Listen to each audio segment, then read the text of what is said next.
So by any objective measure, the most important game that was happening in the city of San Francisco tonight was happening about a mile that way. Not at China Basin, but over at Mission Rock, as the Warriors were up 3-2 on the Houston Rockets.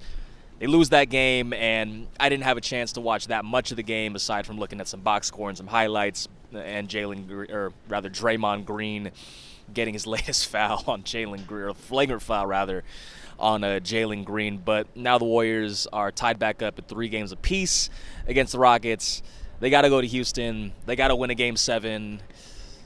Honestly, the Rockets have a chance to do something really funny as far as a Game 7 in Houston in history repeating itself. But we're obviously not here to talk about that today. We're here to talk about the San Francisco Giants beating the Colorado Rockies 4-0. They snapped the 3-game losing streak. They're able to bounce back from the kind of brutal loss that they had yesterday, where Justin Verlander was on the verge of getting his first win as a San Francisco Giant. And kind of on the flip side of how Verlander hasn't been able to get his first win, the Giants have now won all 7 starts in which Robbie Ray has taken them out, including today. Ray is now 4-0 on the season with a 3.05 ERA.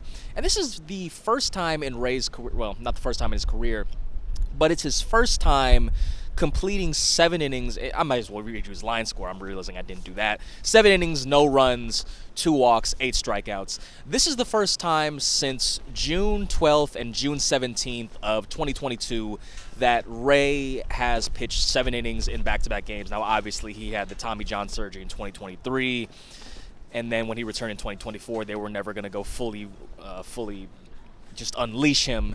But that's still a significant milestone for him. And one of the big keys for Ray in going 7 innings in back-to-back starts has been limiting walks. It's not the end-all be-all, but that's been a very big part of it. In his first 5 starts of the season, he was averaging 3.6 walks per game. I think the exact number was 18 walks in 24 innings. But over these last 2 starts, he's walked exactly 3 batters. Now, the Colorado Rockies are obviously the worst team in baseball. They have pretty much the worst offense in baseball coming into play. Fewest runs in baseball, lowest batting average, I think the second lowest OPS. But still impressive what Ray was able to do tonight and lower the ERA, as I mentioned, to 3.05 on the season. And one of the things that manager Bob Melvin said that's enabled Ray to pitch a lot deeper into games, in addition to limiting walks, has been the ability to seek out contact earlier in counts. Today he induced 8 ground ball outs, which was the most that he's induced since, I think it was July 9th of 2022. Shout out to the Giants PR staff for that stat right there. But he was getting a lot of ground ball outs, a lot of non-strikeout outs, rather, and the kind of the blessing and the curse of high strikeout totals is that when you get a lot of strikeouts, you need typically a lot of pitches to do that, whereas ground outs, fly outs, you really just need the one. So that enabled Ray to pitch deep into a second consecutive ball game.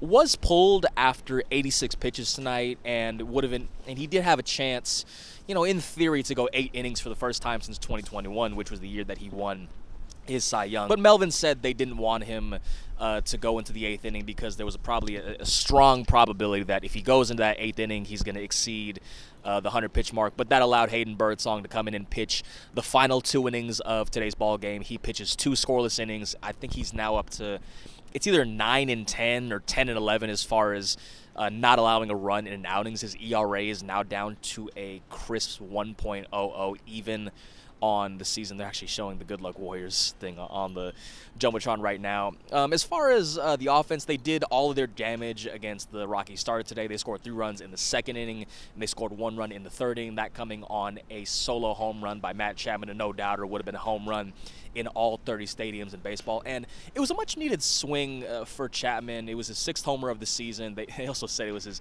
600th career run, which it kind of gave me the memory of when Gene Segura got his, 200th career double, and Pavlovich was tweeting some snarky comments in regards to that with Segura wanting the ball.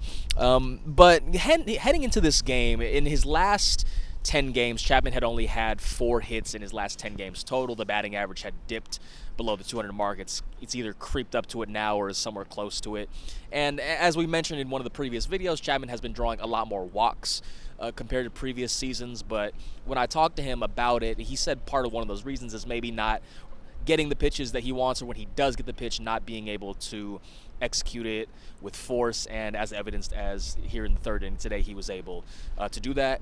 Lamont Wade Jr. also had a double and scored a run in that 3-run second inning, which again, considering how Wade has been struggling a bit here to open up this season, and I wrote a story about that recently, about how he's navigating his struggles, a much needed swing of the bat for him. No hit, or just even on a night where it's only the one hit, no swing of the bat too important, especially when he's starting to get some of these balls to fall into place as opposed to finding gloves.